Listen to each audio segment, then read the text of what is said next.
अस्सलाम वालेकुम नाजरीन, मैं हूं सादिया गुल। आप देख रहे हैं मेरा यूट्यूब चैनल। नाजरीन, आज एक इंतहाई अफसोसनाक ख़बर मैं आपको बताने जा रही हूं कि जड़ांवाला में एक इंतहाई अफसोसनाक वाक़या पेश आया।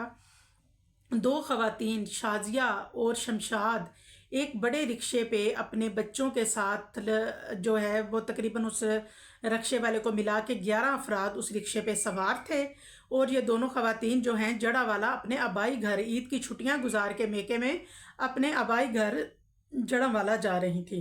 तो अचानक सामने से एक बस आई और बस की टक्कर जो है वो रिक्शे से हुई। तो बस वाला जो है बजाय इसके कि वो ब्रेक लगाता, उसने फटाफट जो है आगे गया और रक्षे को अपने साथ घसीटता हुआ ले गया।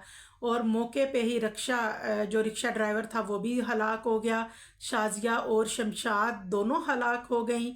इसके अलावा शमशाद बीबी जो हैं उनके 4 बच्चे जो हैं वो मौके पे जाँ बहक हो गए। और जो शाजिया है उसके 2 बच्चों की डेथ हो जाती है और 2 जो हैं वो बड़ी ही तशवीशनाक हालत में अलाइट हॉस्पिटल में एडमिट थे, जो कि अभी फ़िलहाल सुनने में यही आ रहा है कि उनकी भी डेथ हो चुकी है।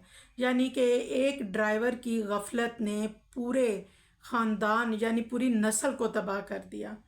मासूम बच्चे जो हैं उन बेदर्दी से रोड के ऊपर कुचले गए। ये इंतहाई अफसोसनाक वाक़या था। और जो लवाहकीन हैं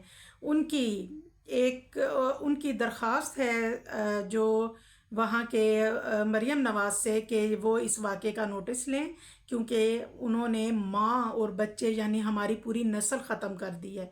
वो चाहते हैं कि जो वहाँ के आला अफसरान हैं पुलिस के, जड़ांवाला के और फैसलाबाद के, वो इस वाक़े का नोटिस लें। और इस वाक़े का नोटिस लेना भी चाहिए, क्योंकि ये इंतहाई इंतहाई अफसोसनाक वाक़या है कि 11 बच्चे जाँ बहक हो गए और 2 माँ दोनों ख़वातीन के समेत उनके 11 बच्चे। और रिक्शा ड्राइवर ज़ाहिर है वो भी किसी का बाप था, उसकी भी बीवी होगी, बच्चे होंगे, घर वाले होंगे, और वो जा बहक हो गए। बहरहाल जी, अल्लाह ताला सबको अपने हिफ्ज़ व अमान में रखे और अल्लाह ताला सबके लिए आसानियाँ करे। चैनल को लाइक और सब्सक्राइब ज़रूर कीजिएगा और दुआओं में याद रखें। अल्लाह हाफिज़।